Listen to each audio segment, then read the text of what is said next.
Hello दोस्तों, आप लोगों ने अब तक की कहानी में सुना कि पीपल की चुड़ैल सुभाष चंद्र की कैसे हेल्प करती है। अब आगे धीरे धीरे सुभाष के जीवन में बदलाव आने लगा।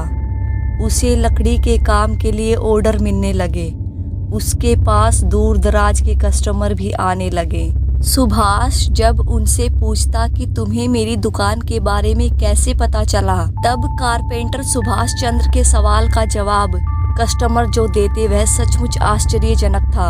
आने वाले कुछ कस्टमर कारपेंटर सुभाष से कहते थे कि मुझे आपकी दुकान सपने में दिखाई दी, जिसमें खूब सुंदर सुंदर फर्नीचर रखे हुए थे। सुभाष को बड़ा आश्चर्य हुआ कि लोगों को सपने में मेरी दुकान कैसे नजर आने लगी। वह सोचता कि कहीं यह चमत्कार खाली प्लाट की चुड़ैल तो नहीं दिखा रही है जहां मैं रोज जाता हूं। लेकिन वह अपना रहस्य अपने ही दिल में रखता। वह इन सब के बारे में कम सोचता और अपने काम पर ज़्यादा ध्यान लगाता। उसके अच्छे काम की प्रसिद्धि आसपास होने लगी थी। साल भर के अंदर उसने दुकान में अपने साथ काम करने के लिए 2 अन्य कारीगरों को भी रख लिया। दुकान का ही दृश्य वैसा ही नजर आने लगा जैसा कि उसके पहले कस्टमर ने वर्णन किया था। चारों तरफ से फर्नीचर से सजी हुई दुकान अब सुभाष फर्नीचर शॉप के नाम से जानी जाने लगी थी।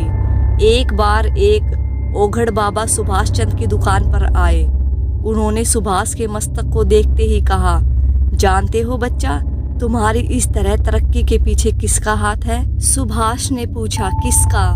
तब उन्होंने बताया कि तुम्हारी इस तरह की तरक्की के पीछे एक चुड़ैल का हाथ है जो तुम पर कृपा बरसा रही है। सुभाष इस हकीकत को जानकर हैरान रह गया। सुभाष को अब कुछ दिन पहले अपने साथ हुए एक चमत्कार का ध्यान आ रहा था। कुछ दिन पहले एक बार सुभाष चंद्र की दुकान पर एक सोफा सेट को बनाने का ऑर्डर आया, जिसे 1 हफ्ते पे ही पूरा करके देना था। लेकिन उस बीच सुभाष चंद्र बीमार पड़ गया। वह 2 दिन बिस्तर पर ही रहा। 2 दिन के बाद जब वह सुभाष चंद्र अपनी दुकान पर पहुंचा तो पूरी लगन के साथ अपने काम पर लग गया। संडे तक सोफा और उसकी चेयर बनकर तैयार हो गई थी। उसने उसी दिन उसकी पॉलिश करना शुरू कर दी थी। उस दिन सुभाष अपने घर नहीं गया। उसने सोचा कि फर्नीचर पर पॉलिश करके रात में ही काम फिनिश कर दूंगा। वह रात 10 बजे तक पॉलिश करता रहा। अब कारपेंटर सुभाष थक गया था।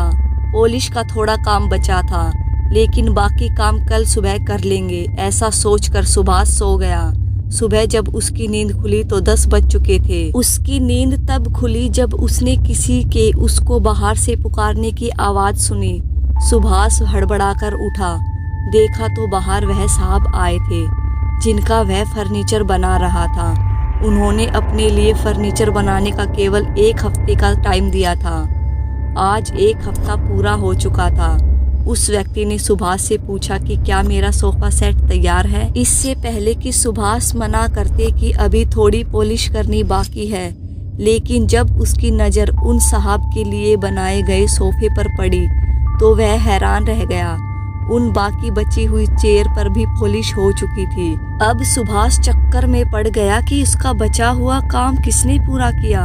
इस रहस्यमय घटना को उन्होंने काफी दिनों तक अपने सीने में दबाए रखा, लेकिन फिर अपने घनिष्ठ मित्र के सामने फर्नीचर में अपने आप पॉलिश होने की बात बताई तो वो सारे मित्र हैरान रह गए। आप इसे सच समझें या फसाना, यह आपकी मर्जी, लेकिन हमारे चारों तरफ कुछ अदृश्य शक्तियाँ उपस्थित हैं। इन शक्तियों में कुछ अच्छी हैं और कुछ बुरी, लेकिन इन आत्माओं की आहट को कभी हम महसूस करते हैं तो कभी नज़रअंदाज कर देते हैं। हाँ जी दोस्तों, तो कैसी लगी आपको ये चुड़ैल की कहानी? ऐसी ही कहानी सुनने के लिए प्लीज़ मेरे साथ बने रहिएगा और इस चैनल को सब्सक्राइब करें। इस कहानी का पहला भाग देखने के लिए लिंक डिस्क्रिप्शन में अवेलेबल है, वहां जाके आप इस कहानी का पहला भाग भी देख सकते हैं। कहानी अच्छी लगी तो कमेंट करके ज़रूर बताएं।